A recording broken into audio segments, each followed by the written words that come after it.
Instead of fireworks, try out levitation arrows for your elytra. And here's how to make invisible armor in vanilla Minecraft. And these are 201 Minecraft facts that you maybe missed. According to the YouTube overlords, the fastest anyone's ever subscribed to the channel is 1.5 seconds. So if you want to beat that, let's put 1.5 seconds on the clock and start the timer now.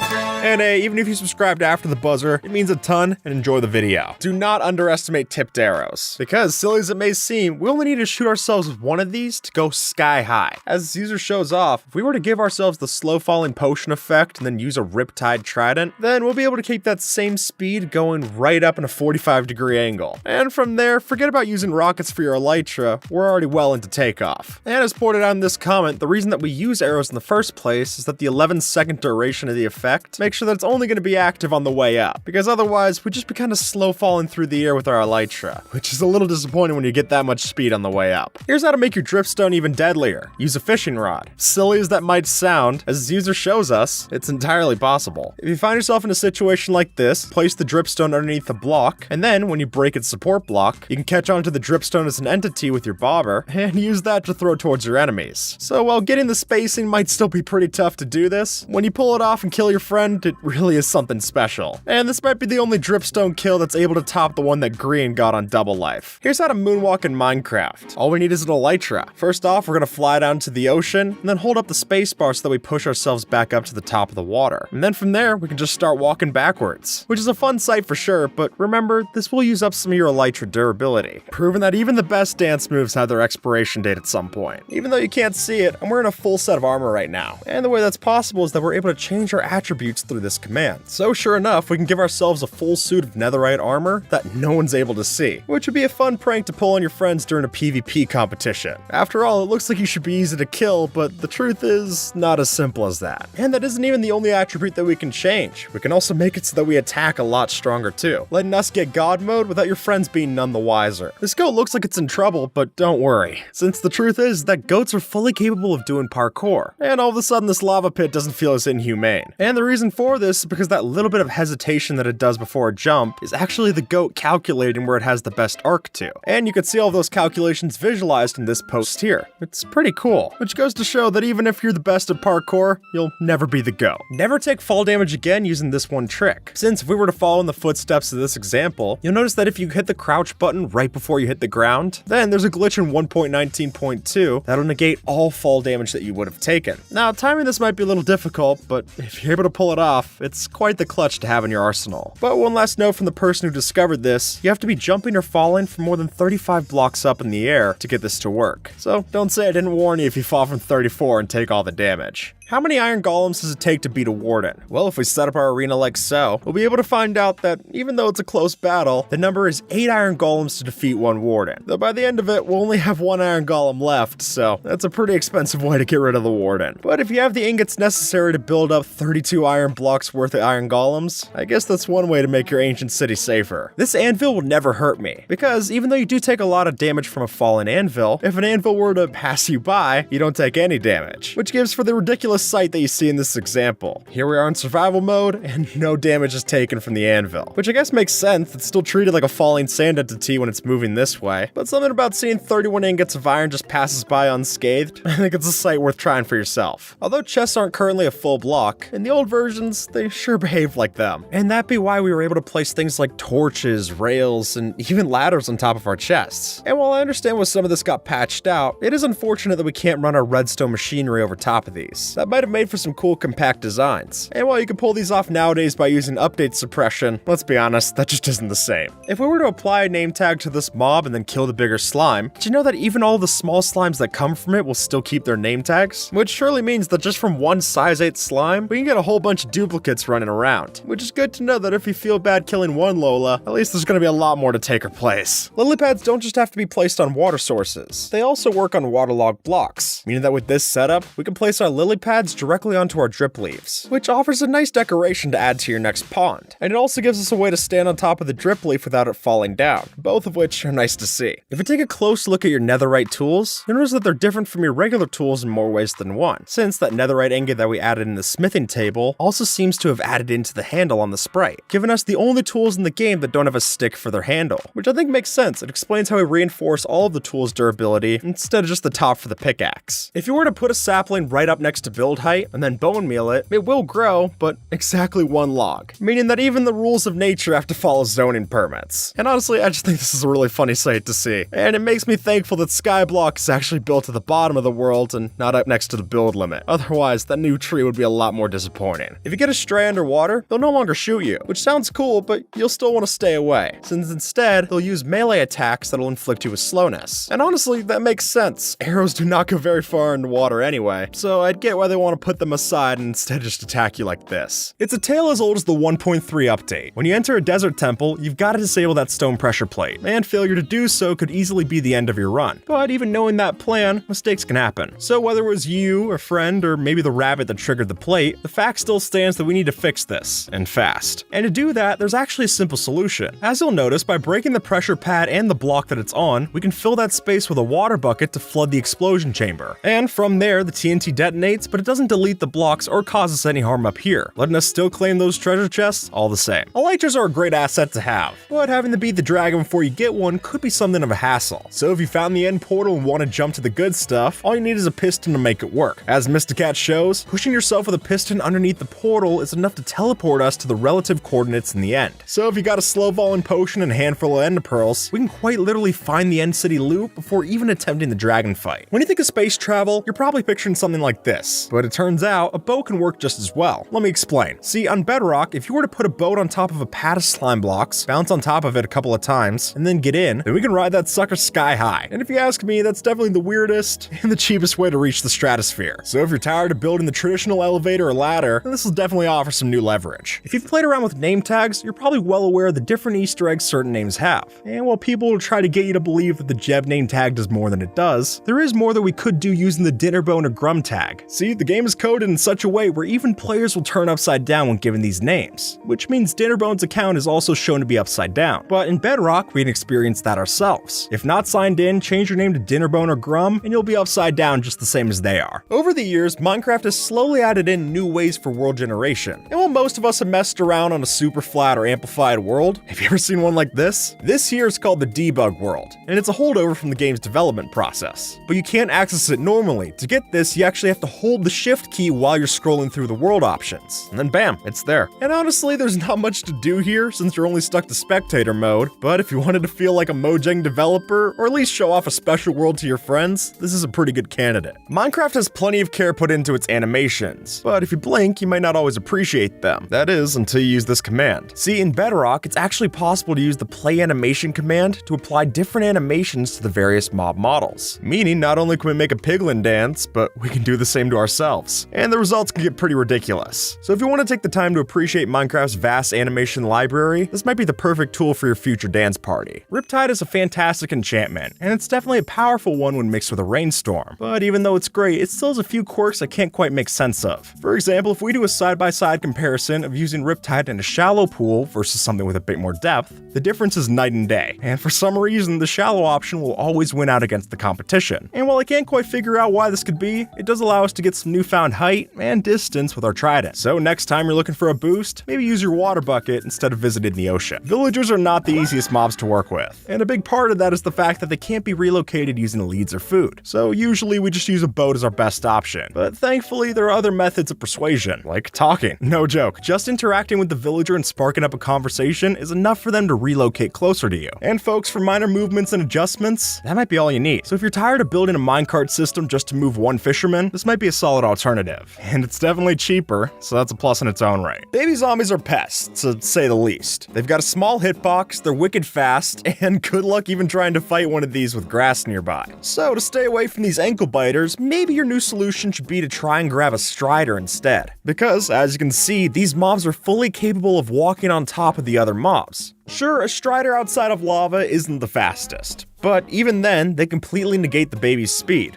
which gives us a much needed way out of Dodge, and one that I'm happy to take at whatever pace they're willing to give me. Easter eggs are almost a rite of passage when you're developing a game, but after they're in, you have to wonder how many players will discover them, if at all. Take the Desert Temple for example. While most of us are focused on the treasure and TNT that lies underneath, there's actually more than meets the eye to the top. You see, this big hollowed out spot in the roof is actually the perfect size for a fully powered beacon setup. Still don't believe me? Well, lay out the blocks as you would anywhere else, and sure enough, there's even going to be a sky roof so that the beacon can power up, which I gotta say is pretty nifty. Getting the Sniper Duel achievement is no easy task, but that's nothing Redstone can't help. And here, instead of shooting at the skeleton head on, we shoot at a target block placed directly above him, and then we rig a sticky piston and pull it away on command, meaning that after we walk 50 blocks away, we can flip the lever, activate the piston, and we'll get the achievement no problem. And hey, this will also work for the Bullseye achievement, just switch out the skeleton for a target block instead. If you've messed around with Minecraft's hidden mobs, then you've probably come across this guy, the Illusioner, who, among their many abilities, has the chance to seemingly create 3 clones for distraction. But what you might not have noticed that he doesn't create just 3 copies, he makes 4. And then after doing that, the original becomes invisible, or rather gives off the invisibility particles at its location, which I guess would be a useful tip if you could fight them, but since they're not fully implemented anyway, I think it's safe to say this is just a fun bit of info. If you have yourself a flame bow, you're able to shoot powdered snow blocks to destroy them. Though I honestly don't know why you'd do this instead of a shovel or a bucket, but it does make for a fun pastime. And who knows, it might be good for a hidden snow minigame, where you'd have to shoot the powdered snow within a sea of regular snow. And to me that feels like the kind of challenge you'd see out of Breath of the Wild. You can't see it, but there's invisible pistons here, and the way we did that is using a bug that's in Bedrock Edition. Since if you play on this version, you can make a piston invisible by breaking it while it's being powered by a repeating redstone clock. And then when you add back in the blocks and break the clock, it can still function like a regular sticky piston, which I'll admit would make for the coolest hidden base of the game if unfortunately it didn't reload as soon as you log out of the world, but still a cool glitch to experience while you're in it. Minecraft's code handles item frames in some pretty strange ways, because even though we can pick them up and place them like any other block, or decoration in this case, they're treated like entities. You can see as much when you get a bunch of them in one area. They're sure to cause a lot of lag. But stranger still, if you shoot the item out of one of these with a flame bow, then you'll actually be left with a permanently lit fire frame. Now, it doesn't give off any real light, but I guess it's a new torch design? If that's what you've been looking for, I don't know. Phantoms are one of the worst pains in the game, and somehow these monsters are always going to find new ways to be a thorn in your side. Case in point, if you ever thought that dealing with phantoms on land was a bad nightmare, then fighting them in water is sure to be a rude awakening. Because, as you can see, the creature of the night sky can do surprisingly well underwater, even attacking you when you dive into the ocean. Nope, not even the water can keep you safe from these terrors. But hey, at least you can sleep down there. I guess that's one way to avoid them. Minecarts are most players' first experience with using redstone, and most players are perfectly fine with using these railroads to get down to the mine shafts or just around their base. But if you're like me, fast isn't fast enough. And thankfully, we don't need any kind of third-party help to beef up our minecarts, but rather by just arranging the tracks in little circles, we can glitch out the minecarts to move at serious speeds. And while you might want to pop an aspirin for the whiplash, it's a small price to pay to move around your base this fast. And hey, with the help of a boat, we can even do this in a 2-person minecart, so both you and a friend can enjoy the high-powered rails as a team. Just one piece of advice, don't try this out on VR. Look, this is an easy one to miss, even if you do happen to be a crazy cat lady. But apparently, if you spawn a cat around a witch's hut in a swamp biome, it's always going to have the black cat texture. Which, come to think of it, makes some sense. After all, calicos aren't exactly known for hanging around a witch's brew. It's gotta be black to keep on brand. But that said, I do think it's kind of funny how black cats are the universal symbol of bad luck, but with a 100% chance of spawning here, luck isn't even a factor, making this Easter egg weird in a lot more ways than one. If you accidentally started a raid, you should just dig down. And the reason is because a 3-block hole will still let you attack a Ravager that's over top while staying completely safe from any of its damage. Which is good, because if you're over on ground, these mobs can chase you pretty quickly. But from down here, you're able to finish the job using nothing more than stone tools. Or if you have more blocks on hand, just build up 8, place a trap door, and that little bit of crawling will let you get close enough to hit it without it being able to look up and hit you. Both of which are much appreciated. If you've ever named an item in an anvil, you're aware that any custom name is bound to end up in italics. But strange as it may seem, Bedrock has a way to avoid that. See, over here we can use the Unicode symbol like so to keep our text upright. And the results not only look nice, but they open up a world of possibilities for pranking your friends. Which might just be your cue to give them an enchanted stone pickaxe, name it as a netherite one, and then see how long it takes for them to notice. I'm sure at some point we've all heard the classic saying that cats always land on their feet, and in Minecraft, that's a fact. But even though these felines don't suffer any fall damage when they drop, they still try to avoid the fall just the same, which I think is fair. I mean, I don't take any fall damage using a water bucket, but that doesn't exactly mean I want to do it all the time. And I think if cats were coded to fall whenever they want, we'd have some plenty weird sights. And I for one don't want the ravine next to a village turning into a litter box. Every now and then, it seems Mojang has fun coding in certain loot tables. And while some of those are dark, such as the turtles turning into bowls with lightning, others like this are just clever. As we know, if you kill a zombie, it has a rare chance of dropping a potato, which is handy, but you might want to be careful to not use a fire aspect sword here, because if you do and a potato drops, it'll be baked instead, and that'll delay your farming dreams. So while it does offer a better snack, it might not be best for your long-term return. Torches are the most obvious way to light up a build.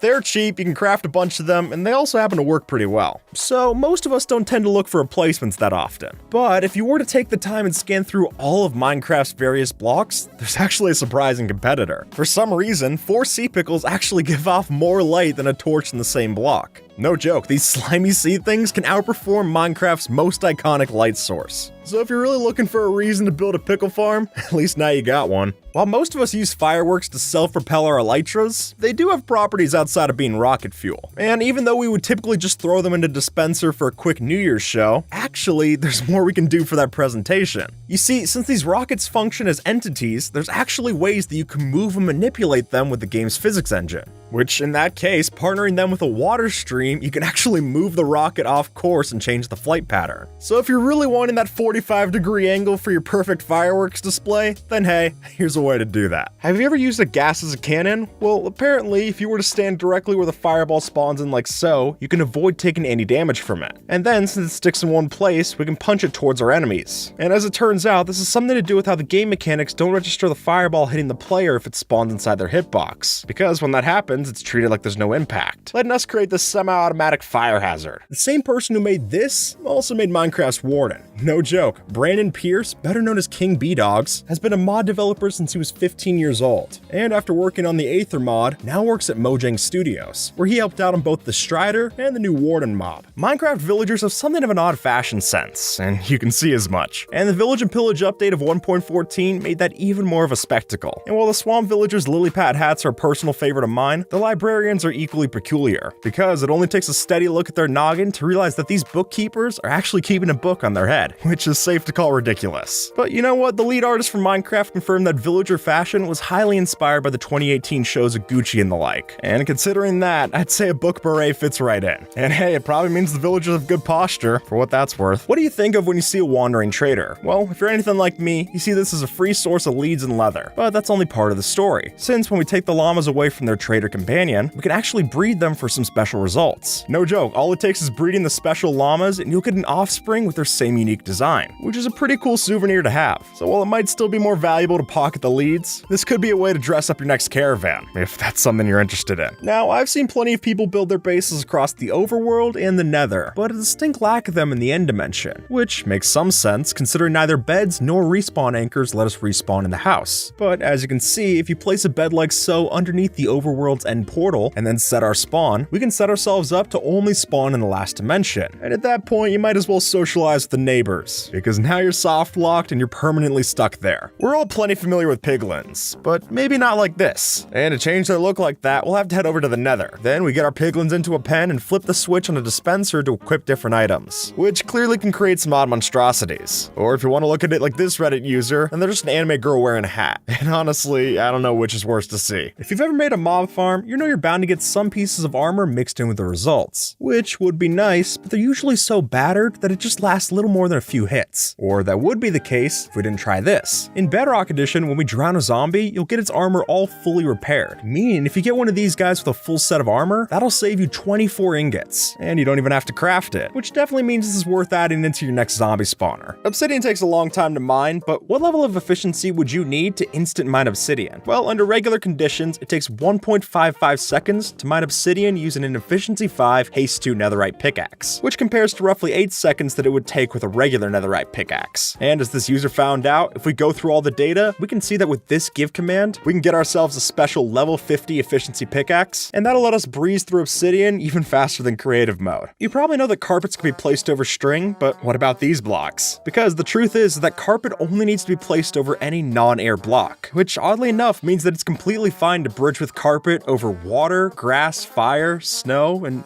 even lava blocks. And while I wouldn't recommend using only a piece of cloth to keep you safe from the lava beneath, as this user did show, it's clearly possible, just maybe not the most safe. Llamas are neutral mobs, which means they only become hostile when provoked. And lucky for us, using llamas to create armchairs doesn't provoke them. Now, putting one of these in your living room by itself doesn't quite do the job. But surprisingly, all we need is a splash of invisibility to do the trick. When under this effect, we can only see the carpet, letting us get a proper selection of cushions for your sofa. And while the methods might be questionable, it's hard to deny the results. And with the help of commands, we can keep these llama helpers invisible long enough for the guests to arrive. So if you're tired of squatting on yet another stair, this might be the best solution. Most people build their elevators the old-fashioned way, and the original water elevator is about as classic as they come. But if you've got a few hundred bottles of honey lying around, you might want to keep this trick in mind. See, if we were to take all of those honey bottles and make them into a honey block, you'd notice that they don't quite have a full hitbox. And if you place 2 honey blocks like so, you can see that where they almost meet, a player's hitbox is able to interact with the water inside, letting us lift up almost like magic. And by doing this, we get to play around a lot more with how our standard water elevator looks anyway. Since if you wanted to, you could add a map art item frame and completely hide the inside. And at that point, it really does seem like magic. What if I told you that there exists in Minecraft's code a secret rabbit variant? And no, not the killer rabbit you get with this command, but actually something more sentimental. By naming a rabbit Toast with a name tag, it'll change into this texture. And what's sweet about that is that this is actually a tribute to a player who lost a pet rabbit with the same name. Mojang, clearly touched by the story, took the moniker and immortalized it for us all to see in game. So if you're looking to honor the poor thing's legacy, throw down that name tag and keep the memory alive. In the texture update of 1.14, Minecraft got a bunch of changes to its look. And while that was an impressive undertaking, when you're changing around that many textures, some are bound to be overlooked. And this is just that. As you'll notice, if you check your inventory while you're in spectator mode, you'll recognize that the barrier texture used is that of the old one. And while it's definitely not game breaking, it is a fun thing to notice. Thinking of the right name for a pet can be tough work. So if you're really strapped for options, this might be a good fallback. All we'll need is a bit of ingenuity and a complete lack of remorse. See, if we were to take one of the name tags that we got from exploring and put it into an anvil, then all we gotta do is go into our settings, change our native language, and then rewrite the name of the name tag as, well, name tag. And then once we change our language back, you notice that we're finally able to name a name tag, and use it as a name tag for our new animal. So if you want to circumvent this one Mojang rule, I guess it's the way to do it. Though I might add, your pet might hate you for it. Have you ever tried sprinting backwards? Well, it sounds crazy, but with a glitch, it's possible. See, the community's found a way that if you sprint and then immediately jump in the opposite direction, you can actually sprint backwards on Bedrock, which can come in handy when you need to escape from a primed creeper explosion. Just be sure to be careful not to run into any unwanted chasms. So how do we make this waterfall in vanilla Minecraft? Well, apparently if you have several llamas that attack your dog at the base of the waterfall, any projectiles will rise up to the top, giving us the mist effect that we're looking for. And since the spit rises up, there's no risk for the dog to take any kind of damage. Bridges are a staple in Minecraft building, but while we usually build these out of blocks, or maybe campfires, I doubt arrows are your first pick. Though as this user shows off, that might be our mistake. Sure enough, in certain versions, it's possible to hit yourself with a punch 2 arrow as it's falling to score some extra knockback. And while we'll lose some height in the process, this does work well enough to cross a gap that's dozens of blocks wide. And if you're ever being chased by someone in a manhunt, that might be all the space you need. With the new mangrove trapdoor, we can create this all-seeing eye illusion. By placing a trapdoor in front of a dropper, we get this creepy black pupil that follows you around. And if you want different colors, then place a fence behind it for some new eye colors as well. Just make sure you don't use a sea lantern. Stratters don't like to be cold, and that raises an unfortunate problem for us, since if we want them to be happy, we need to incorporate some kind of fire hazard into our builds, and that's not ideal, to say the least. But go figure, moss carpet is the proper solution. Since this carpet doesn't burn, we can use it as a protective layer for our lava, and the Stratters will be happy and warm just the same, which I'll say makes it a lot less stressful to mount one of these, and gives us quite the pleasant compromise. If you've ever messed around with a fishing rod, then you know that these things are great at pulling around different mobs. But what's even more peculiar is that we can pull around entities as well, and I don't think many of us expected TNT to be on that list. But apparently, if you cast a line towards a prime TNT block, we can move that explosive in some way. And hey, since we can also light the bobber on fire with lava, we could use it to ignite it in the same go, which is cool, but any application for this seems highly situational. In 1.19, Mojang added in the skulk biome. Don't believe me? Just watch. Now, the skulk block is coded to spread whenever a mob dies nearby, but there's not really a limit to that. Meaning if we summon a bunch of mobs on top of a skulk catalyst and then let the entity cramming take care of them, that'll eventually let the skulk spread into its very own biome, which is equal parts beautiful and concerning. Minecraft famously has its share of visual quirks, and while we've talked at length about those in the past, this one just cracks me up. See, if we were to hold a ladder as an item in our hands, it has about the same amount of depth as anything else. But when you place that same ladder on the side of a block, it turns paper thin. I mean, this ladder has less depth than a ladder item dropped on the floor. And unless we get something like default 3D in the base game, I guess it'll be a fun thing to notice going forward. If you want to play Minecraft Survival without the added challenge of, well, surviving, then Peaceful Mode is an obvious choice. Or so you thought. You see, even though this mode claims to remove all dangerous mobs, one spy seems to have slipped through the cracks. While playing on Peaceful Mode, the llama is the only mob capable of harming the player. I mean, I know spit is gross, but is it really that bad to be the only damaging thing in the mode? Well, luckily, these animals only attack when they're provoked. So in the meantime, maybe just stick to the truly passive cows for your leather, alright? To put it lightly, beds in the nether do not get along. Although, I don't think the villagers got that memo. You see, even though beds are the equivalent of charged creepers to us, for these guys, they can sleep in them just fine. Honestly, I'm a little jealous. I mean, I would much rather just craft a bed instead of having to fuel up a respawn anchor in the nether. In fairness, they're not able to respawn, so why not let them catch some sleep in the nether anyway? It's not gonna mess with balancing. But my bigger question is, how are they able to sleep with all of that light and lava going around next to them? That I've got no clue.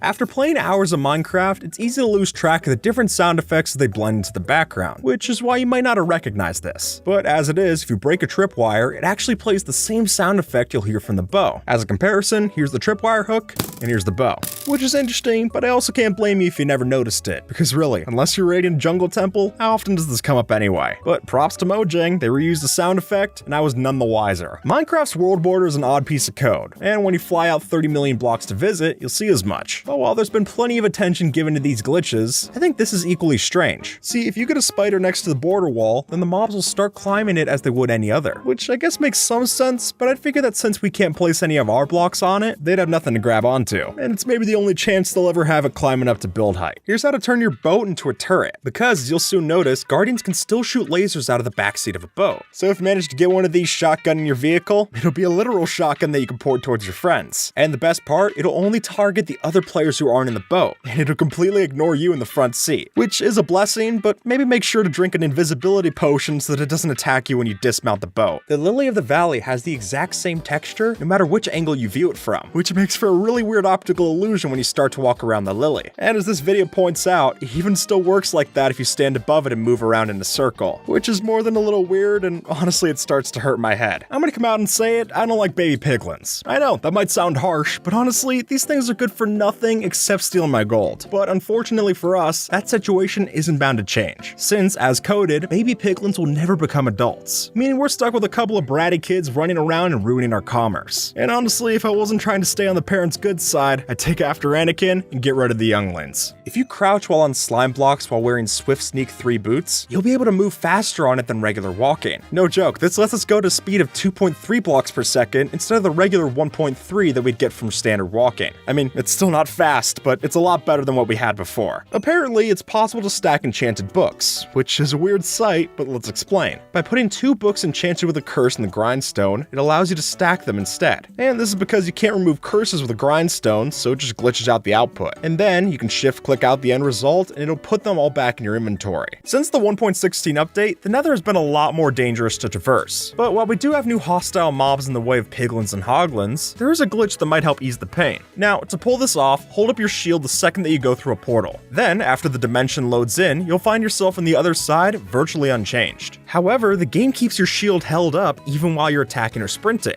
meaning you can fight mobs as usual while still blocking their attacks. Now, the glitch doesn't allow you to eat or place blocks while you're doing this, but the other payoff is pretty worthwhile. Minecraft has a surprising amount of flying mobs, but while we're all familiar with blazes, phantoms, and bats on that list, there are 2 unlikely candidates that also fit. Even though Strider doesn't seem much for variation by itself, these things can actually be persuaded to the skies. Through the help of a fishing rod and a scroll wheel, all it takes to do this glitch is switching on and off of the item rapidly in your hotbar. And bam, just like that, you can fly, or at the very least fall with style on the back of your Strider. And hey, the same even goes for pigs and carrots in the overworld, though they'll have a rougher landing than the Strider does. The textures in the game are fairly simplistic, to say the least, which sometimes means it's hard to make out what's what, like the hearts you see while riding a horse. For the longest time, I never understood the texture, but thanks to user LittleDominator64 on Reddit, a closer look actually shows their saddles, which I'll admit zoomed out is still pretty hard to see, but once you put them side by side, the picture clears up, especially if you recognize the pixels of the metal bit of the spur. Now, I won't claim it's a great texture, but hey, now I know what it's supposed to be, see, and maybe you do too. The first ever mob vote for Minecraft wasn't between any of these mobs, but rather it was between the llama and the alpaca. Back in 2016, Jeb posted this unofficial Twitter poll to help fans decide whether or not it should be llamas or alpacas. And as we know, llamas won in a landslide, and I'm afraid whoever won in alpacas got a real spit in the face when they were added in. Ice boats are great, but they don't handle corners too well, especially when you're traveling at high speeds. But luckily, that's where this user's water design starts to help you out. And with this, we'll be able to travel diagonal distances without being perfectly aligned down the center, which is a huge help when you're traveling in the overworld so that you don't fall off course. So while another design might be technically faster, this one feels a lot more user-friendly. Unicorns don't exist in Minecraft, and call me crazy, but I don't think we'll get them anytime soon. But you know what's the next best thing?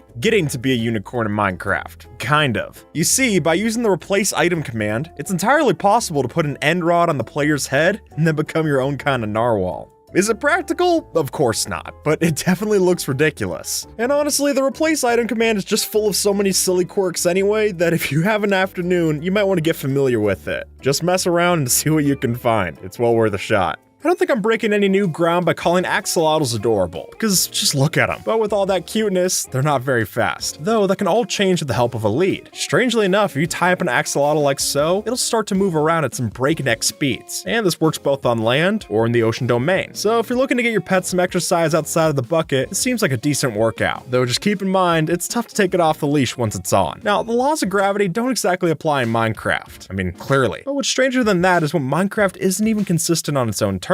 For instance, gravel falls when there's nothing beneath it, and similarly, a lantern can only be placed with something solid above or below it. So then why does this work? Sure, the gravel is supported by the lantern, but the lantern's supported by the gravel just the same, and if you break either one, the whole thing falls apart, giving us all perhaps the most literal definition of a symbiotic relationship. You see, in Java, we see a gold nugget as just that, something that you can use to craft a gold ingot, but that's about it. But in Bedrock, it's fuel, for some reason. When I first heard of this, I thought, there's just no way. But yeah, if you try it, it does in fact burn. But it's not even a good fuel source. You need about 12 of them just to smelt up one item. But if you're looking to burn some cash, I guess this does the trick. Say you're trying to light up around your base, and you want something more than just a couple of torches. So, to solve that, you crafted a whole bunch of redstone lamps. But now your problem is, how do you power them? Sure, you could use a lever, but that's awkward anywhere you put it. And daylight sensors are only going to be on for part of the time. So what do? Well, apparently, by putting an item frame on a wooden pressure plate, that gives off enough weight to actually power on the thing. And now you got a constant redstone signal, giving you a sleek and stylish way to keep your lights on. And thankfully, without all the bulky redstone. With the way that mobs spawn, certain creatures aren't going to mix much in your world, which is fine, but it seems that some of these coded interactions just go unseen by the public. And this is no different. See, I wouldn't blame you if you've never noticed that polar bears can attack foxes, because you're probably not bringing many foxes over there anyway. But sure enough, add one to the vicinity and the polar bear will start to attack. And speaking as someone who's lost mobs to foxes in the past, I'm completely on board with that. If you've watched any TV show or movie with a police scene, you're probably familiar with the idea of one-way glass. And to my surprise, we can make that in Minecraft as well. If we were to make a room of glass and then fill every single wall with invisible item frames and map art, then any perpetrator standing inside can only see the map art. However, when we stand outside, we can see in just fine. And let me reiterate, this has to be done with invisible item frames. Otherwise, we just see that leather texture out the back. Since Minecraft has so many items, you could see a texture 100 times without taking the time to study the details. And I think the iron door fits that category. Now, from this zoomed out view, it looks the same as any door that we put in our hotbar. But take a closer look at the item itself, and you'll notice that the door doesn't have a handle in its sprite, which honestly seems like a clever detail. After all, we can't open the door without a redstone signal, so it makes sense there's no player accessible handle on the thing. And it's amazing to me how just 2 little extra pixels can really show how much care went into the design. If we place a set of white glazed terracotta like so, the patterns merge to create something of a penguin head along the bottom. And whether you think this looks more like Club Penguin or Tux from Linux, I think it's a funny detail nonetheless. But it'll definitely be hard to unsee, so might as well add some half slabs and make it a penguin peekaboo in your next build. If you drop the warden from build height to bedrock, it would still live. But if you have a 319 block drop into dripstone spikes, then that's enough to kill the warden in a single drop.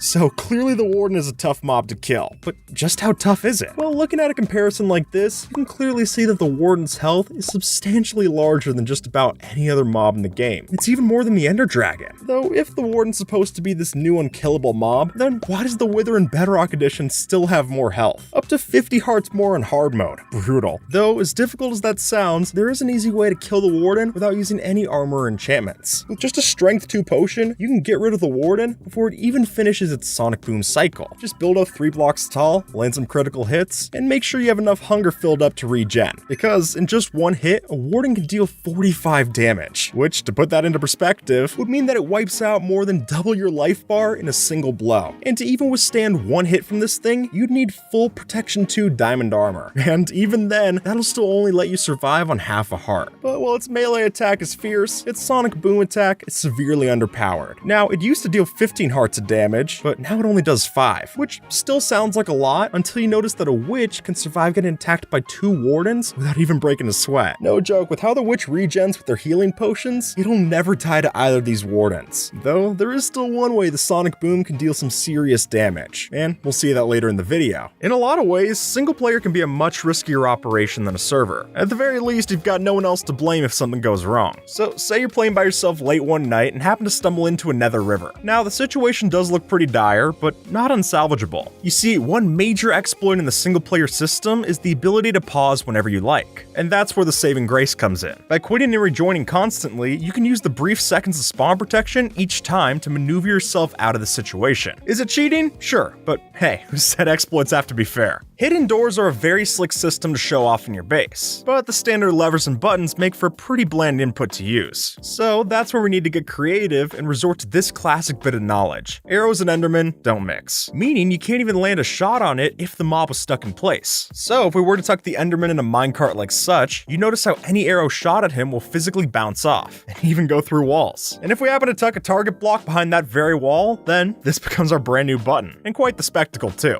To be honest, few things are more satisfying than landing a shot with a gas fireball, and intercepting the shot with an arrow of your own is cooler as well. But if we were to look at the mechanics at play, there's more going on than just a cool moment. See, the way that it's coded is so that the fireball when shot with an arrow will move the direction of the player's head. So shoot a fireball and then look up, that fireball's going to the sky. Or if you're looking for a real challenge, you can aim your head below and you'll shoot a fireball right towards that subscribe button for new notifications on future videos. And thank you, by the way. And while this is likely to save time with the coding process, it's barely noticeable most of the time. Because after all, if you can land that shot, you're trying to kill the ghast anyway. Oftentimes, an animator's work goes underappreciated, since if they did their job right, you shouldn't be able to notice it much. It should just fit right in. But today, I'd like to give a little spotlight to an animation you might not have noticed. And luckily, our subjects for that are these adorable sleeping foxes. See, if we move in for a closer look, you'll notice that these snoozing somethings actually have a subtle breathing animation. Is it a big detail? Not at all. But I do think it's nice to recognize the little tidbits that the developers added in. And as far as that goes, this is right up there in my mind with the sea lantern's glowing animation. If you've watched a couple of speedruns, you've probably heard the term damage boosting. That is, using the force of knockback to push us into prime locations. And in Minecraft, that works just the same. Since taking damage pushes our player slightly, we can time that with a jump to make something of a super leap. And that's best displayed with a fall damage. As this user shows, we can use the power of pain from this situation to launch ourselves up a couple of blocks. And essentially, this makes any block in the game bouncy, to some degree. Though I wouldn't recommend trying this more than once at a time. It might be too much for your life bar. This command summons a wolf, and this one summons my pet dog Graham every single time. And the only difference is that the way that I got this one was using the F3+I command, since that will allow us to copy everything about an entity, down to its exact NBT data. And folks, this will work for any mob or block that you have, meaning they could even copy everything inside a chest, including the item-specific attributes, which is a real lifesaver when you're trying to mess around in creative. And it'll save you from having to look at the wiki to figure out what exact tag you need to change for a blue axolotl. This door is locked, but that's nothing that a bit of water can't solve, since with a splash bottle of water right here, we're able to extinguish the campfire through a wall, and that'll trigger an observer to open up the door. And then if you want the system to be reusable, we just walk through, have a dispenser reignite it with a flint and steel, and that'll make sure it's ready for the next time that we walk outside. Minecraft's Warden used to look like this. Back in 2020, the Warden was developed under the nickname the Stalker, and it had two designs, one that was tall and lanky, and the other one that crawled around when it chased you. But Mojang thought it wasn't scary enough, so they scrapped it in favor of this new design, which they called the Hollowed, which did make it into the game's code, but was also scrapped. This time because it was deemed too gory for Minecraft. When lava and water mix, you get stone. So why doesn't that happen here? Well, as a bizarre addition to vanilla, the community has found that by placing blocks around the water and then a warp sign waterlogged inside, we can effectively place lava above it. And the reason this works is because even though water can occupy the same space as a sign, lava can't, which makes it think that it's on top of a full block instead of a water source. Mojang has never cared much for the laws of physics, and there have been plenty of posts made complaining about these nonsensical bits in Minecraft. I mean, we're even guilty of that ourselves. But who among us would complain about being able to become an actual waterbender? See, by using sticky pistons and honey blocks, we can make the water fall however we want it to. And then once you remove it, it'll actually stay that way. Simply build your structure, pour some water over top, and then break all of the blocks that you used when you're done. I mean, if you wanted to, you could use lava as well to make your own kind of modern art piece. Though to me, it looks more like a fire hazard. And really, however you choose to use this trick, it's sure to impress even the most seasoned of players. Trapdoors seem to make for pretty lousy traps. I mean, if you stand on top of it, most of us know what it is, so we're not going to be surprised when it flips open. But what these lack as a trap for humans, they apparently make it up as a trap for mobs. You see, if you or I were stuck in this, we just hop out. But to the animals in the game, they can't just jump on these trapdoors, so that leaves them stuck inside. But what's weirder is that from the outside coming in, they can even clear the jump. So why the difference? Who knows? But if you want a fence alternative, this might just fit the bill for your future pens. You ever wonder what it's like to be a mob? I mean, there are so many different shape-shifting and morph mods out there that I'm sure you've thought of it once or twice. And while those third-party options will give you one interpretation, there's actually a way to do this in-game. While in spectator mode, if you interact with a mob, you can actually see from their point of view,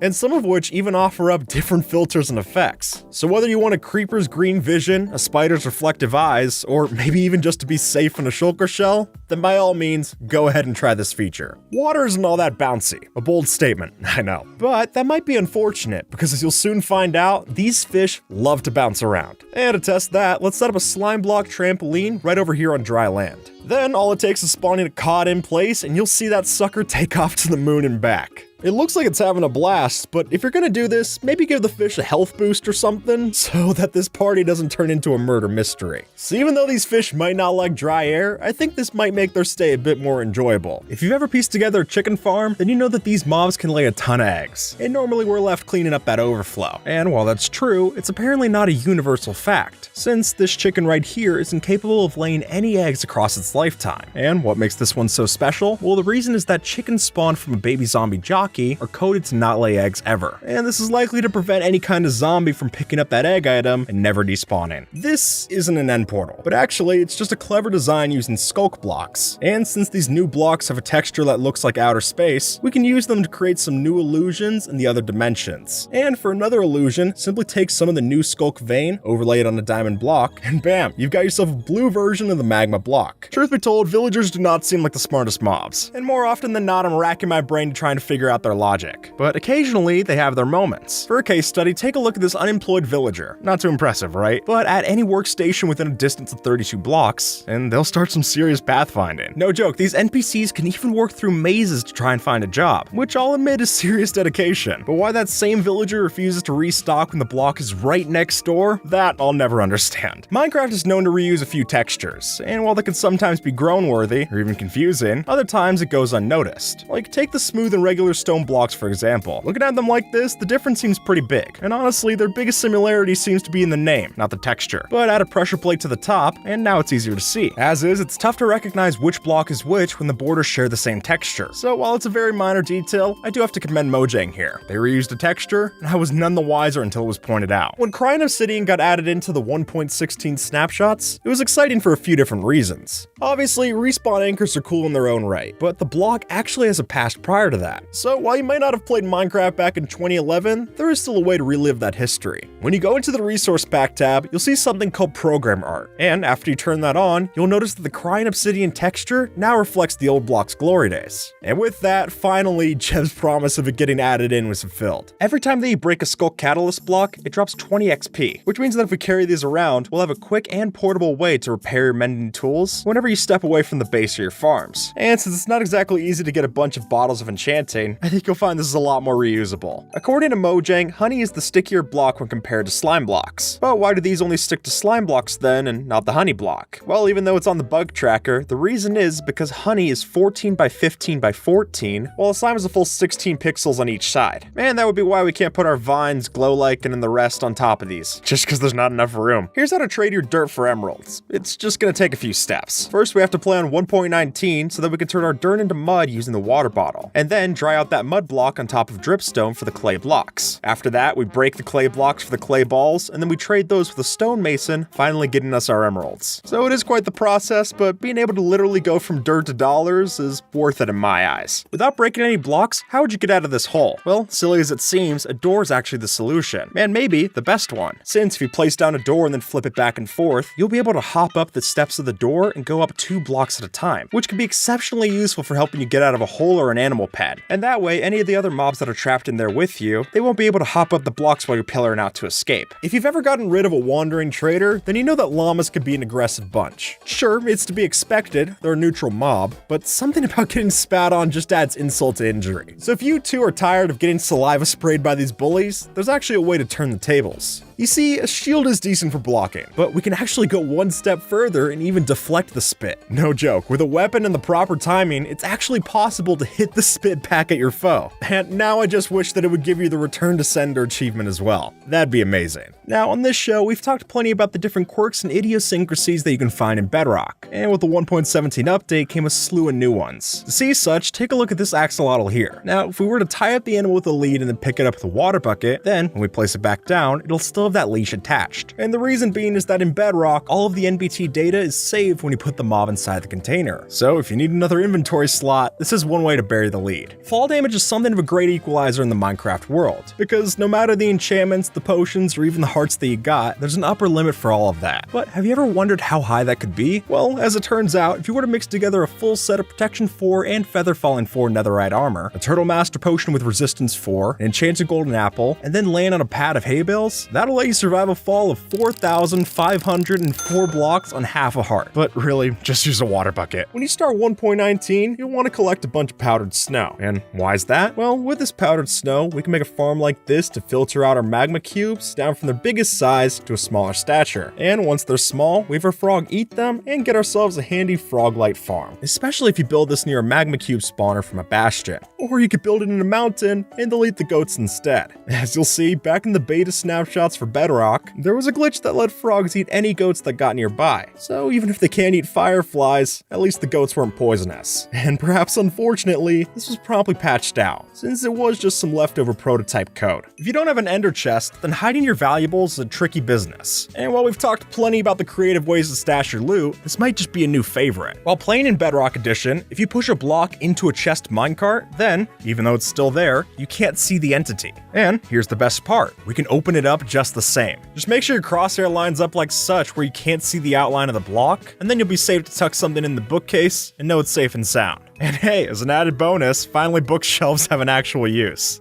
Trapdoors and ladders make a great pair. And because of that, you might have noticed this quirk when you put it in your world. You see, by having a trapdoor like such, you can actually climb it to the top just as you would a standard ladder. But that said, it even works if you put the trapdoors and ladders in a pattern like this. And once you see how we can climb one of these, then it's a lot easier to see how this feature works. But trust me, it's only good for a party trick. Trapdoors are much more expensive than ladders, so you're much better placing your planks on the old favorite. Besides, it even looks better too. I swear, even after playing Minecraft for 9 years, I'm still constantly learning new things to do. For example, I've played Bed Wars and Hunger Games hundreds of times with my friends, meaning I've shared countless pieces of armor, weapons, etc., any item you can think of. And somehow, in all of that time, I never realized that you could just hold down the Q key to throw out a steady stream of items. No, I would never do that. I would always just end up throwing it out of the inventory screen or mashing the Q button instead. And really, I don't know if it's all that practical, but now I know it's there, and maybe you do too. Traveling across the different Minecraft biomes is a lot of fun, but But while you're doing all that exploring, it's easy to miss the small details you pass by. And if you did take the time to stop and smell the roses, you might realize this cool fact about the flower forest biome. See, if you were to bone meal all of the blocks in the area, a grueling task, I know, you'd start to see a flower gradient like so. Since the game only generates one type of flower per each block in the space, you get some cool sights to see. So while you'll likely never see it this readily apparent again, I guess you and the forest now share a little secret. Finding Minecraft details can be a tricky process, and sometimes the real secrets don't come from the game itself. For instance, take the Iron Golem. Now, in-game, I always figured this red pixel functioned as the pupil. But no, all it takes is one look at the official 2019 Valentine's Day post from Mojang's Instagram to see that the red part is actually the Golem's sclera. So does that mean that this is canon? Well, I guess I don't know. After all, there was the famous Bluestone incident from the Village and Pillage trailer, so maybe promotional art isn't always to be trusted. But if I had to bet on my assumption versus the artist's rendition, I'd pick the official every time. Beacons basically define the later stages of the game in Minecraft, but what these are good for in haste, jump boost, and speed, apparently they lack in regeneration. Now, that's not to say that they don't give regen, clearly they do, but a glitch in the code prevents these beacons from giving the full regen after activated. So, to change that, we can fix this glitch with another exploit, and use this system to deactivate and reactivate the beacon for a faster regen, going from a full regen of 72 seconds with the normal one to roughly 51 seconds with our modified. So if you're looking to save some seconds next time you're in danger, then this workaround's what you need.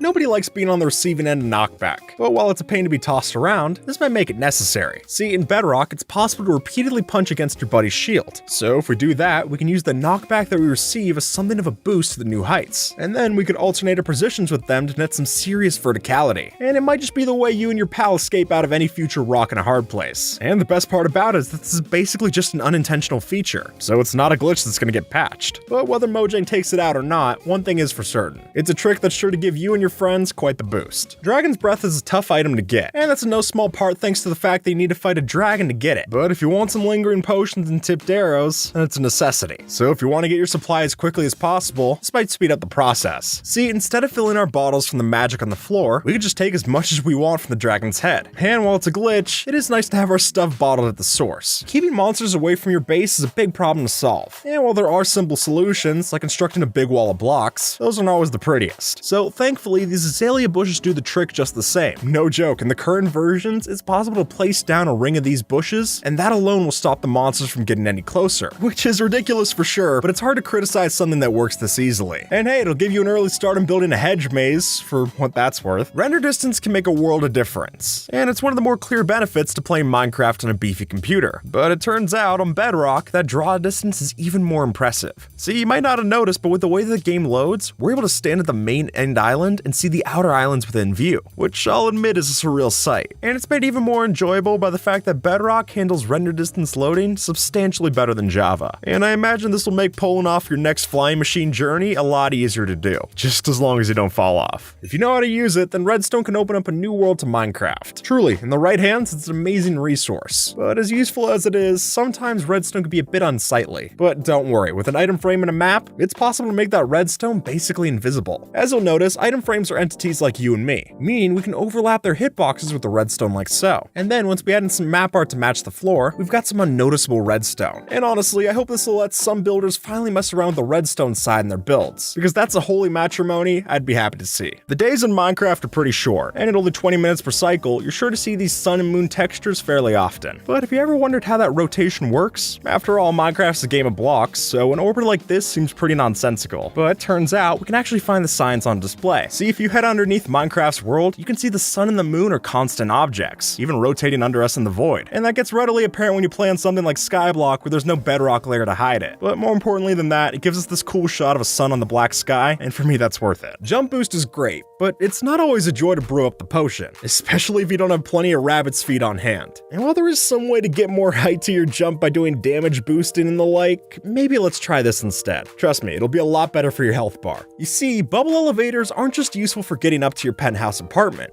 But if you build a formation like this, it actually lets you get off a 2-block tall jump. Sure, it can be tough to time, but when the alternative is lighting yourself on fire, I think the choice is clear. Under the surface, Minecraft has plenty of hidden features that I don't think anyone would find naturally. Like, case in point, let's say you're raiding a woodland mansion, and for some reason, you brought along your trusty blue sheep. But to your surprise, just as you start to fight the evoker, he turns on the very thing you love and makes your blue sheep into a red sheep. Now, that's weird in its own right, but I think it's even funnier that the game rule mob griefing actually can prevent this from happening. Because really, when it comes to mobs damaging your stuff, this is what we're all worried about. Nothing else comes close. Here's how to beat the warden using just some wool blocks. Now, as you might know, wool can be used to deafen the sound that comes from the vibrations, which if we take that to the logical extreme, if we then place wool around a warden as it's climbing out of the ground while spawning, we'll be able to make it both trapped and oblivious to what's happening around it, which at that point means we can walk around the perimeter and then it'll despawn after time when it doesn't get any stimulus. It's a bold move, but it can work out if you've got the right skills. It's hard to notice, but the game actually has a green vignette that can show during the nausea effect, but you're only able to see this if you change this setting in accessibility, because when the distortion effects are lowered, the game switches out the typical warbly effect for a kind of green tint that creeps in on your screen, which is a lot less, well, nauseating, and honestly at this point it feels like the effect's not even that annoying. A mild inconvenience at worst. If you've messed around with the summon command, you know Minecraft has some weird entities in the code, and since they're not traditional, it means we get some odd behaviors when you mix them, like you'll see here. Now when you light a block of TNT on fire, it turns into a prime TNT as you would expect, but what might surprise you is that if we then shoot this new entity with arrows, our projectiles just bounce off, which means that the only way that we're mixing TNT with arrows is through command blocks. Even though Minecraft's textures are simple, a surprising amount of care can go into them, and if you take the time to really study a certain block, you might notice something new. For instance, some of you might be surprised to see that the prismarine texture is actually animated. What's happening here is that the block is slowly transitioning from a bluish hue to a green one, and honestly, without the help of a time lapse or a chart, I would have no way to be able to notice. But I guess this settles any debates going forward. Is it blue? Is it green? Well, it's both. Recently, it came to my attention that killing a wither skeleton with a charged creeper actually gives a 100% chance of it dropping a skull, which is cool, but clearly importing creepers to the nether is not that practical. Though, for those on Bedrock Edition, there might be a more viable option. You see, in that version, if a charged creeper kills a stray, then it also drops a guaranteed wither skull. And since lightning and creepers only occur in the overworld, this seems a lot more forgiving. And if you do have Bedrock, then by all means, why not give this a shot and make those Java friends jealous? You might not see it, but there's actually a fish living inside of this block. Sure enough, you can waterlog mangrove roots and the water doesn't flow out, meaning a fish can live safely inside. All you have to do is place a tower of 2 root blocks, fill the top one with regular water, and then the bottom one with a bucket of fish. After that, break the bottom block, and you've got yourself the weirdest fish tank. But that's not the only mob stuck where it's not supposed to be, since if you actually look at these walls we placed nearby, you notice that there's a frog placed inside of the gap. As RaiseWorks pointed out, the frog's hitbox is so small that it can squeeze right in between 4 walls placed in a square like so. And if that seems like a tight fit, you wouldn't be wrong, but now it's time for me to tell you how we squeezed 6,402 mobs into just this one boat. If we were to fill up the inventories on a chest boat, a llama, and ourselves with shulker boxes, and in each of those shulker boxes we filled them up with a beehive full of 3 bees each, that would add up to 6,400 mobs. And then we add on 2 parrots to our shoulders for the remaining 2. And since we could put chest boats as a passenger inside of a minecart, that means that us and our new friends can tackle both the high seas and the high speeds of a roller coaster. But that's only scratching the surface for how useful these chest boats can be. Now, in 1.19, don't build your super smelter like this, but instead, do it like this. Since one chest boat positioned like so can fill 9 hoppers simultaneously, we can make an extremely efficient furnace array for pretty cheap. And for an added bonus, use blast furnaces instead of the regular furnace. And the end result will be 18 times faster than what we're used to. But despite all of those impressive feats, the chest boat still has one fatal flaw. If you drop it onto a slime block, it'll bounce a bit before breaking into blocks and sticks, just like the old boats used to. You don't have to play Minecraft for long to know that Endermen do not like to be looked at. But while a passing glance is enough to get them mad, apparently they're pretty honorable in a staring contest. Sure enough, the next time you look an Enderman in the eyes, all you gotta do is maintain eye contact. Doing that is enough to lock them in place. Seriously, they won't even attack. They'll just stare at you for as long as you stare at them. Now sure, after you look away, they will still attack, but maybe you can take that extra time and even just regen before the fight. After all, if you know that a brawl is coming, why not prepare for it? Sometimes you gotta pick the lesser of 2 evils. So while sweet berries might be a pain while you're walking around, turns out they're invaluable when it comes to falling. You see, the way that Minecraft calculates fall damage, there are certain things that can reset your fall distance in midair. And as it happens to be, berry bush damage is one of them. Getting pricked by one of these, even if you fall from sky limit, is enough to take away all the fall damage and keep you safe. And if you really don't want to take any chances, this even works with baby bushes, which won't even prick you on your way down, which I'd definitely call a sweet deal. Snow golems make for great friends, but they are the best protectors. And really, unless they're attacking blazes, these snowballs are not good for much. Though if we take some blocks from the nether, we can effectively turn that around. See, in Bedrock Edition, these snowball entities work fairly different, letting them even catch catch on fire when thrown like so, and that can let us turn our snow golem pals into vicious flamethrowers. If you ask me, that's a welcome improvement. So if you make sure no mobs can jump in and kill them, this might be the best way to defend your base. Bedrock, as we're all familiar with it, is a pretty strong block, but obviously we've also seen our fair share of glitches and bugs to break the unbreakable. And while that's true, this might be both the strangest and the simplest method in my book. See, in Bedrock Edition, if you lay a cauldron underneath a piece of bedrock, or any block for that matter, and then fill it in twice with powdered snow buckets, the result is a powdered snow block in place of that bedrock. And what's even better is that we can reuse that same snow for doing it all over again. Leads definitely serve their purpose, but while they're good for guiding mobs, they aren't as much for decoration, though a bucket is all we need to flip that switch. See, if you were to place an axolotl next to a fence post, tie the two together with a lead, and then pick up the axolotl again in the water bucket, the lead will still be knotted to the pole, which is bizarre, but it'll let us get that extra detail for Minecraft building. And if you ask me, that's a lot easier than having an invisible rabbit nearby. Hiding an entrance in your base is no easy task, because how do you balance something that's practical to use, but also keeps out the intruders? Well, if you take after this Reddit user, we might just have our answer. See, while tridents are great for launches around the skies, they can also let us enter the crawling animation without a trapdoor. And with that, we can essentially create a 1x1 entrance to a hidden room. Then, after covering the wall with some kind of custom map art, we can slide past the item frame and into your lair with ease. On the whole, I love the different stone types that Minecraft has added in, but somehow I never seem to have enough when I go to use one. So if you too find yourself running dry on granite, diorite, or andesite, don't sweat it, because apparently if you have enough quartz, you can actually craft each of them. And while some of this I get, the granite recipe just makes no sense to me. You need a quartz and a diorite to do it, so someone tell me how 2 white items are able to make this color, because I've got no clue. But I guess I don't have to understand the logic to use it, and I'll definitely be crafting this in the future. Scale in Minecraft is a funny thing, and while some of it makes no sense, like why are the husks taller than the zombies, other examples are pretty satisfying. Say we grab ourselves a dropper. Now, by itself, there's nothing too satisfying about it, but throw a button on the face and you'll notice that it's the exact right size for the dropper's mouth. And in my book, it makes the dropper look more like a wine bottle than a piece of redstone. Though I'll add that this only works with certain orientations, because thinking about it, it's probably for the best that we don't gag them anyway. But if you want a neat detail for your building, this might fit that bill. Instead of placing all these flowers by hand, we're gonna do it with a bow. Strange as it may seem, using the place feature command, we're able to swap out an entity for a decoration. So if we set up the execute command like this in a command block, that'll be able to turn our spray of arrows into a beautiful flower garden. And if you want to make this whole process even faster, I'd recommend using a multi-shot crossbow so you get even more of a spray at the end. Just make sure not to shoot anybody while they're enjoying the roses. How did we make these minecarts fly? Well, the reason's bees, because if you summon in a minecart riding as a passenger on top of a bee, it'll actually still let the minecarts fly around and they'll still be functional. And then if we take after this user and make the bees invisible, we have quite the minigame to climb up to the top of the base. Just make sure you don't hit the sneak key, otherwise you'll be in a spot way worse than last place. Fall damage is one of the most common ways to die in Minecraft, so we're often looking for ways to avoid it. But while that's usually done through the help of water buckets, it turns out that powdered snow might be the best option. And a big reason for that is this glitch where we can land on a carpet on top of powdered snow blocks and not take any fall damage, even though it's covered, letting us not only create virtually invisible landing pads, but also build them in the nether. And that's a lot more robust than the water that we're used to. It's an old fact of life. Walls make for a great defense, but when you're in a pinch, it's not always easy to build your own barriers, or get through them. So what if instead we could walk through an existing one? Well, it turns out that's not as crazy as it sounds, because as you'll notice, these ender pearls are not just good for teleporting away, but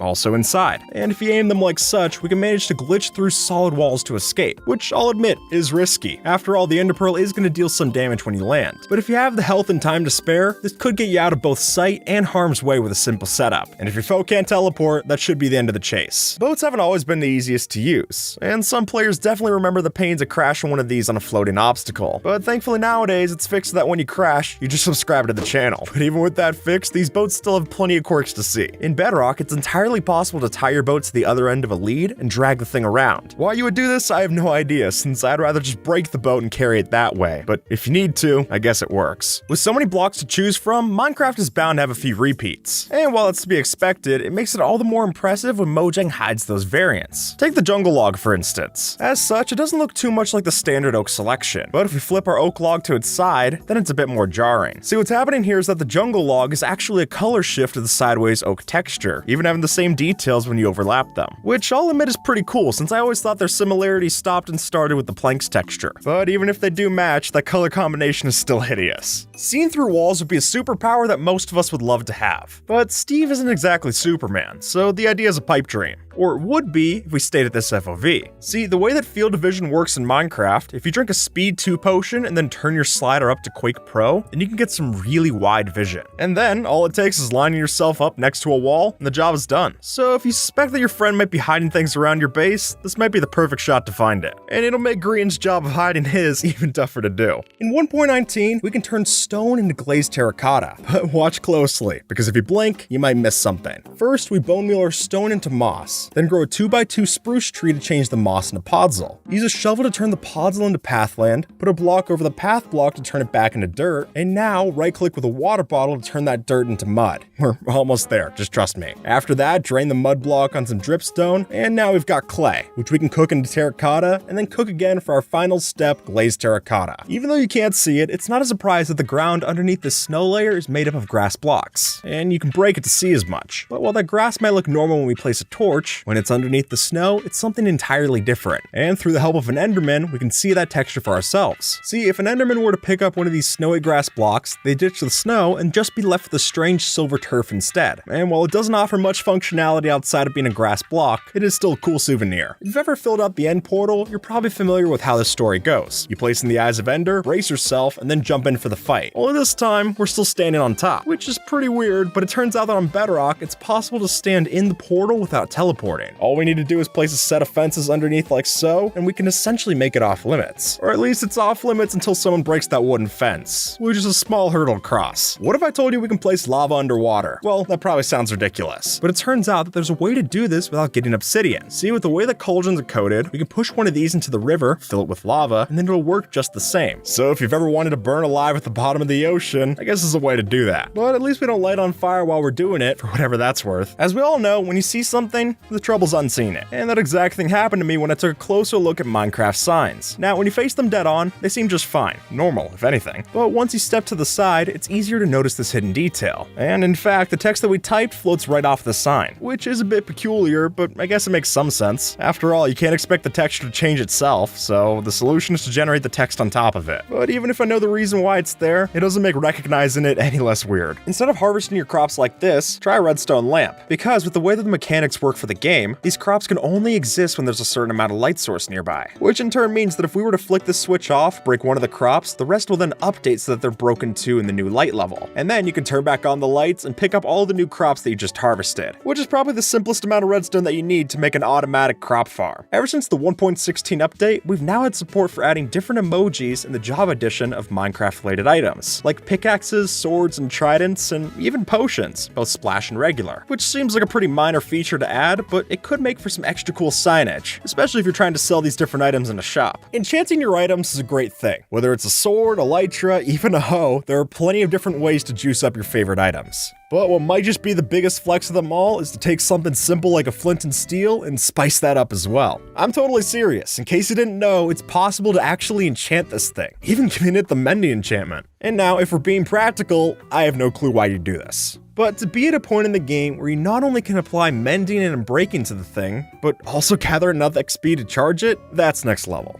Beacons are a great asset in your Minecraft world, and part of that is the abundance of colors to choose from for your beacon beam. But while we're all familiar with doing this using stained glass blocks and glass panes, there's actually one more to that list. See, beacons are transparent blocks, meaning our beam can phase through them just the same. But while you don't see anything different here, look what happens when you use a beacon in conjunction with a glass block. And in fact, the results are the exact same that you would get from using a white stained glass block in its place. And what's the practical use for this? I've got no clue. I mean, obviously it's more cost effective to use white glass, but I guess this is possible. Bedrock Edition is known to have more than a few quirks in its code, and while some of those can be infuriating, others are just hilarious. Like how you can make a fully functioning zip line in your Minecraft world. No joke, if you start swimming in a water column and then step out, you'll still be swimming even in midair. From there, give yourself some chains as a ceiling, and you can sail along this without a care in the world. Granted, you'll need to make sure to have blocks above your head to stay in that state, but that's a simple trade-off for the chance to break the game's physics engine. When you're on multiplayer, it's nice to offer some starting gear to the new players. But how do you guarantee that that stuff only goes to those who need it, instead of the rich players who are looking for free handouts? Well, odd as it may seem, this book could do the trick. As RaiseWorks demonstrates, having a book written like so can overload the data and cause a player with too many items in their inventory to get kicked out when they open up the chest. But if you have nothing, it works as planned. And though I barely understand the science behind it, it is a cool system. It only takes one look at the Vanilla Tweaks website to see that Minecraft might have a few texture quirks. And while some of those are mildly infuriating, like the jungle door inconsistency or the smoker's unsymmetrical corners, this one's just plain weird. To see this, place a turtle egg and a diamond into your inventory. Notice any similarities? Here, maybe this helps. As it turns out, the diamond and the turtle egg sprites have the exact same shape.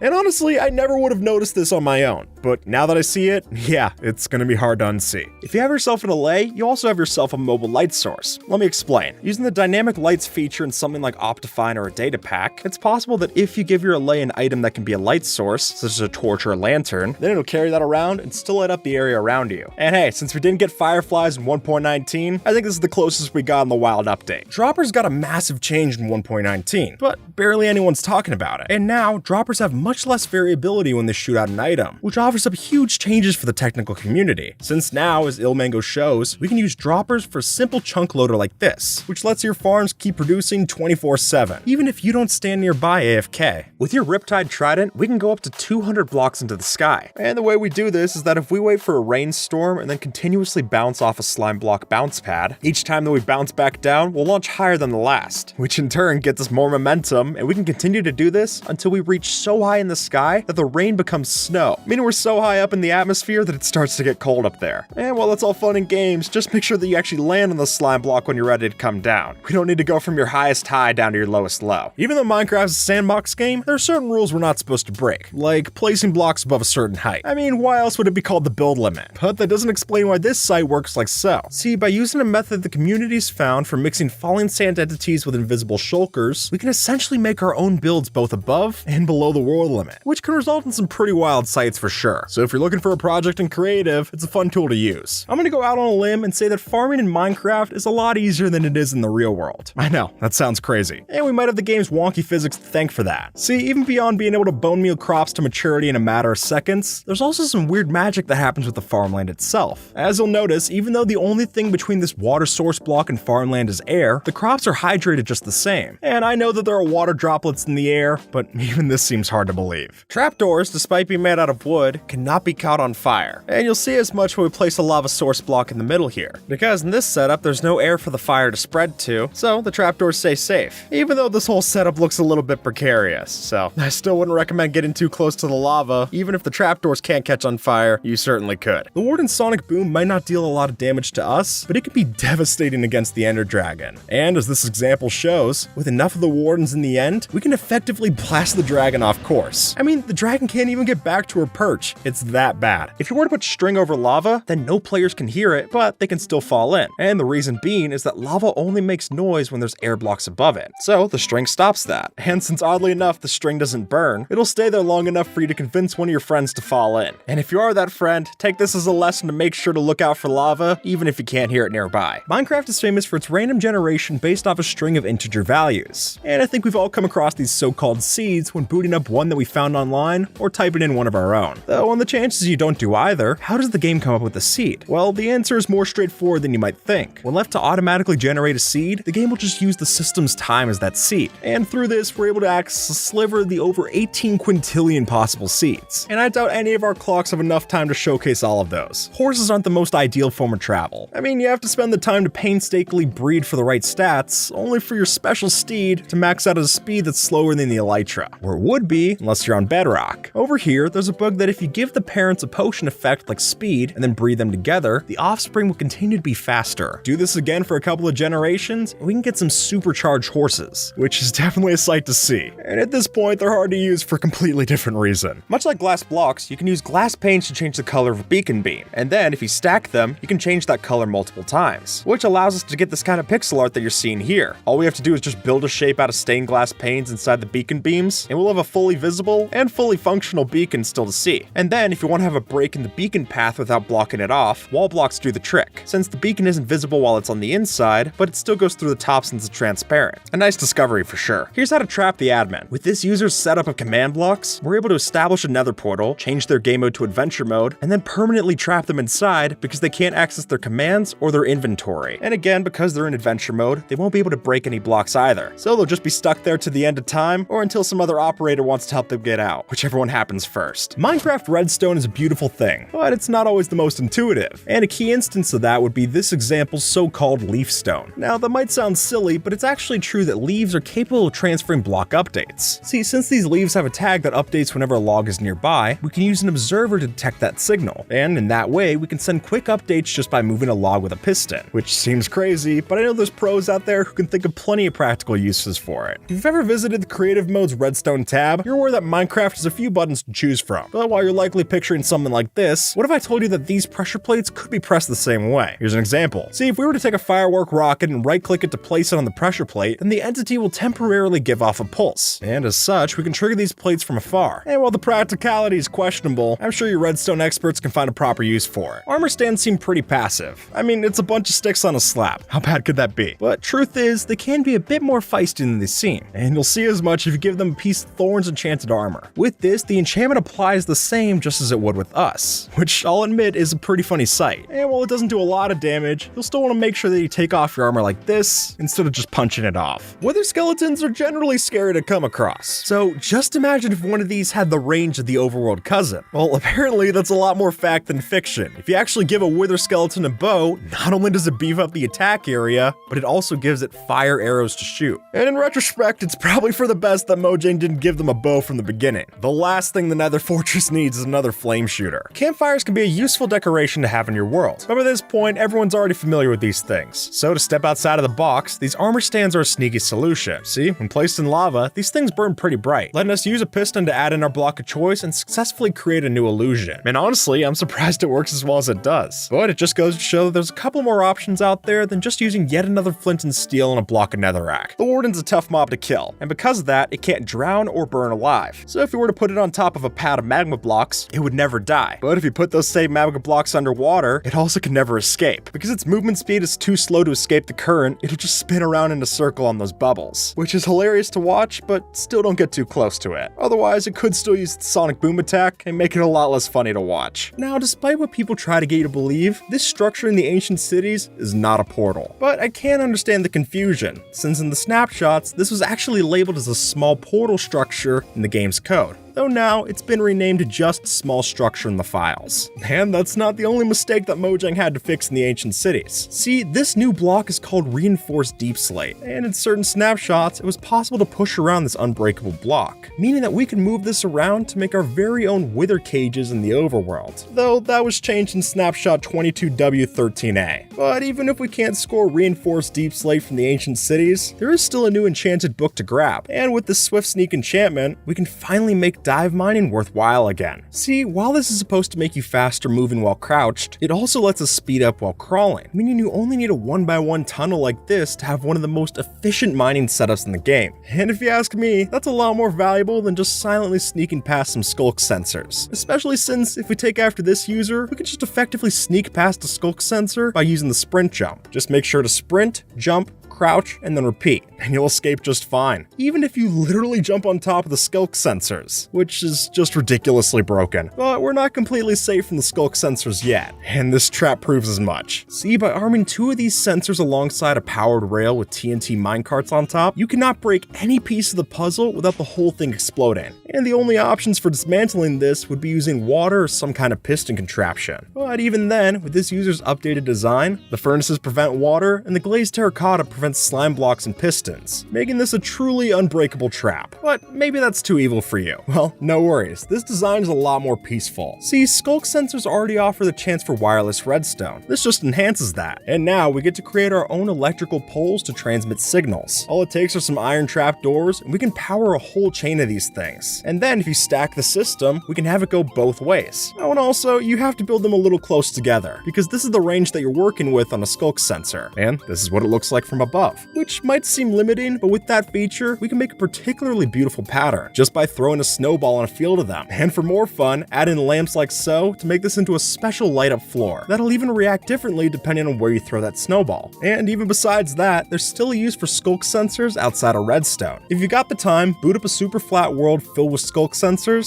and then fly up. And as you zoom out from the floor, you'll start to notice some pretty trippy patterns emerge from the ground. In the April Fool's one block at a time snapshot, it's possible to mount the Ender Dragon and ride it around as your own. Sure enough, if you get close enough where you can do this, you'll be able to hop on and steer it as you want, letting you use this for both a tunnel bore and some form of fast travel. And plus, it lets you move the Ender Dragon around in the overworld, which is more than it does by itself in regular versions. But the part that I don't get is that we only see 3 rows of hearts described here. And if you ask me, that seems pretty low for the biggest boss in Minecraft. With a game as open-ended as Minecraft, plenty of sneaky details are bound to pass some players by. And this one with wet sponges is definitely a common surprise. And I swear, every time I see a post about this, plenty of comments are shocked to find it out. So today, let's do something of a public service announcement and cover this for good. You see, if you put a wet sponge into a furnace and then smelt it using a lava bucket as fuel, you can get the water back in the bucket when it's done, which is a neat little Easter egg for sure. And now at least we all know it's there. Instead of using fireworks rockets, why not try a dolphin? Silly as it sounds, there is a way to use Dolphin's Grace for a boost while you're flying. Simply attach a lead to a dolphin, swim underwater, and then start flying for that speed boost. And if you get it down just right, you're even able to build up enough momentum underwater to launch yourself right out of the ocean. Just make sure not to drop your dolphin while you're up there. This sapling will never grow up, no matter how much you bone meal it. And the reason is that we have a little piece of string blocking it from growing. And hey, this can even work with vines, glow lichen, bamboo, and sugarcane as well. So if you're tired of watching your vines get overgrown on your wall, this could lead you to design your Ivy League in whichever way you'd like. Or do this on your friend's sugarcane farm and laugh when they don't get any profits. You might not see it, but there's actually a bubble elevator here. Because in Bedrock, we can make a fully operational bubble elevator without having any water or sand nearby. To do this, we make our regular bubble elevator using soul sand water sources, then block out the water sources using powdered snow, and finally use an end portal to break the soul sand, which sure enough leaves this kind of airstream that still works. Why? No clue, but I'm not gonna argue with results. Let's face it, no one wants to wait at their desk for hours, which is why going AFK is such a beautiful concept. But what seems like a dream for time management could just as easily be a nightmare. And I've seen far too many times where an AFK trip ends in an unattended death and a loss of items. So to fix that, let's give ourselves somewhere safe to wait. And for that, I think these safety boxes are a brilliant addition. By throwing down a composter with a trapdoor lid, we can squeeze ourselves into place and then shut the box for safety. That way, no monsters that spawn nearby can come over and ruin the operation. And then, when finished, we can hop out and reap the rewards just as planned. Minecraft treats certain hitboxes in weird ways, and that can be best seen when we talk about entity stacking. See, in certain cases, it's possible to rest one entity on top of another. And while I personally use this for letting me use a minecart as a hat, it can also let us crowd surf. Sure enough, if you ride a boat on top of a bed of entities, we can ride it just the same as we would on ice. Granted, it might not be the most popular travel method, but I'd say it's definitely worth a try, at least once for the screenshot. And with that, folks, YouTube thinks that you might like this video, so see if they're right and have a good one, alright?